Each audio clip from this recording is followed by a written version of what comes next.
Hello YouTube family, welcome to Sugan's home.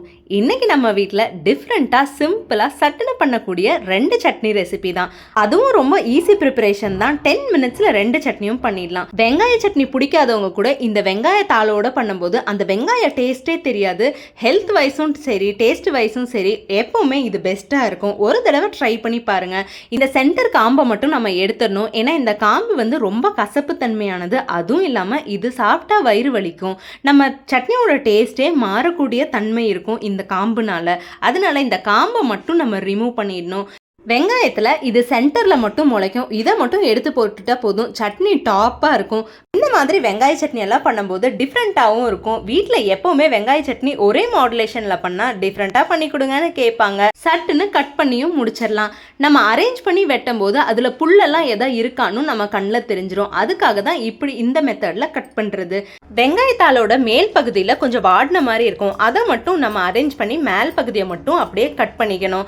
ஏன்னா அதை போட்டால் டேஸ்ட் கொஞ்சம் கம்மியாயிடும். இப்போ நடுப்பகுதியை போட்டால் ஃப்ரெஷ்ஷாக இருக்கும். நம்ம வெங்காயத்தோட மேல் பகுதியை மட்டும் கட் பண்ணி எடுத்துட்டு தண்ணியில் போட்டு வச்சிருந்தனால ஊறி இருக்கும். தோல் வந்து ஈஸியாக ரிமூவ் ஆகிடும். இப்போ உரிக்கும் போது பார்த்தாலே தெரியும், ரொம்ப சிம்பிளாக தான் இருக்கும். ஏன்னா தண்ணியில் வாஷ் பண்ணிவிட்டு அப்புறம் தோல் உரிச்சா வெங்காயத்துலேருந்து அந்த தோல் வந்து ஈஸியாக ரிமூவ் ஆகி வந்துடும். நம்ம மேலே வந்து அந்த பச்சை கலரில் இருக்கும், அதை மட்டும் கட் பண்ணி விட்டால் போதும்.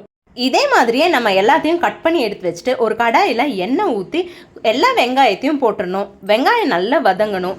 நல்லா கண்ணாடி பதம் வந்த உடனே நல்லா மிக்ஸ் பண்ணி விட்டுட்டு காரத்துக்கு ஏற்ற மாதிரி பச்சை மிளகா, ஒரே ஒரு சின்ன நெல்லிக்காய் சைஸ் புளி, இதை நல்லா போட்டு வதக்கி விட்டுட்டு வெங்காயத்தாள் இருக்கு இல்லையா, அதையும் போட்டு நல்லா வதக்கிடணும். இது வதக்கவே நல்லா சுருங்கிடும். பார்க்கறதுக்கு நிறைய இருந்த மாதிரி இருக்கும், ஆனால் வதக்கும் போது அது சுருங்கிடும். ஆனால் டேஸ்ட் சூப்பராக இருக்கும். கலர் பச்சை கலரில் தான் இருக்கும். வெங்காய சட்னினா கொஞ்சம் கலர் மாறி இருக்கும், ஆனால் இது பச்சை கலரில் இருக்கும்.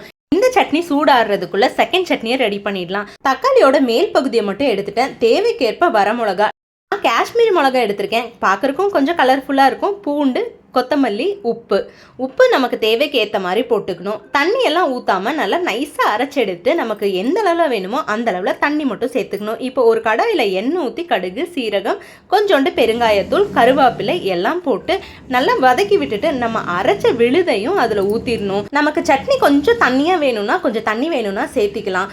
கொஞ்சம் கெட்டியாக வேணும்னா தண்ணியே இல்லாமல் சுண்டை வச்சுக்கிட்டா போதும். டேஸ்ட்டு சூப்பராக இருக்கும். நல்லா கிளறி விட்டுட்டு கூடவே இத்தினுண்டு வெல்லம் மட்டும் போட்டால் அது டேஸ்ட்டு கொஞ்சம் நல்லா தூக்கலாகவே காமிக்கும். இப்போ கொஞ்சம் நேரத்தில் எண்ணெய் பிரியிற வரைக்கும் நம்ம அப்படியே கிளறி விட்டுக்கிட்டே இருக்கணும். நம்ம சைடெல்லாம் எடுத்து விட்டோன்னா மசாலா எல்லாமே ஈவனாக ஸ்ப்ரெட் ஆகிடும். 2-3 நிமிஷம் மட்டும் கொதிக்க வச்சா பச்சை வாசனை எல்லாம் போயிடும். அதுக்குள்ளே நம்ம சுட சுட இட்லி ஊற்றிடலாம். இந்த குழம்பெல்லாம் வந்து சுட சுட வச்சு சாப்பிட்டாதாங்க நம்ம திருப்தியாகவே இருக்கும். சட்னியோ குழம்போ எது இருந்தாலும் சூடாக வேணும். நான் வந்து பண்ணியிருக்கிறது தக்காளி சட்னியும் வெங்காய சட்னியும்.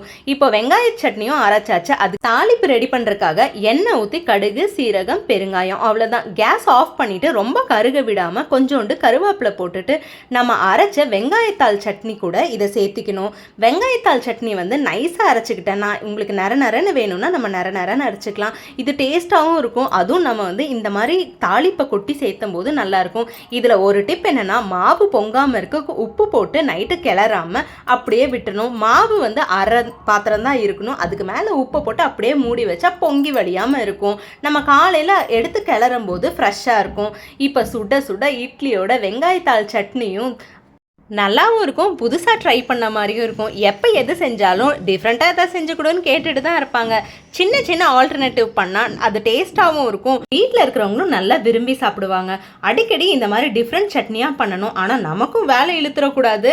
அதுக்காக தான் இந்த சின்ன சின்ன ஆல்டர்னேட்டிவ்ஸ் இந்த மாதிரி ஹெல்த்தி ரெசிபியாகவும் ட்ரை பண்ணி கொடுக்கணும்ல. இந்த மாதிரி 1-2 ரெசிபி சேர்த்து பண்ணும்போது நமக்கு மெயினாக டைம் இழுத்துடக்கூடாது.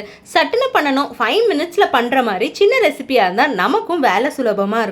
நம்ம இட்லி வெள்ளையாக இருக்காது, கொஞ்சம் கலர் கம்மியாக தான் இருக்கும். ஏன்னா நான் கருப்புளுந்து தான் யூஸ் பண்ணுவேன். 1-2 தோலை அப்படியே விடுறதுனால தான் நம்மளோட இட்லி கலர் இப்படி இருக்குது. கருப்புளுந்துலோட தோலில் வந்து ரொம்ப அதிகமான ஊட்டச்சத்து இருக்கிறனால நான் 1-2 அப்படியே போட்டுருவேன். இந்த வீடியோ உங்களுக்கு பிடிச்சிருந்தா லைக் பண்ணுங்கள், ஷேர் பண்ணுங்கள், சப்ஸ்கிரைப் பண்ணுங்கள். தேங்க்ஸ் ஃபார் வாட்சிங்.